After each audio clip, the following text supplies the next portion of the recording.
Assalamualaikum, hai semua, come back to my channel. Hari ini saya mau buat tutorial buket bunga atau disebut flower cone.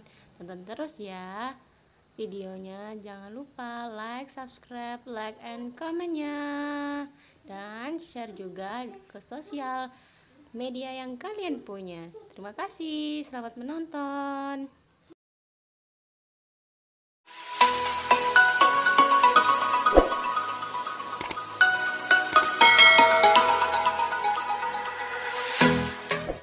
Bahannya digunakan ada kertas karton warna hitam, lalu ada bunga, satu tangkai, ini ada pita, biasanya untuk penghias kado atau seseran. Ini ada gunting, lalu ada label, ini label kita sendiri ya guys.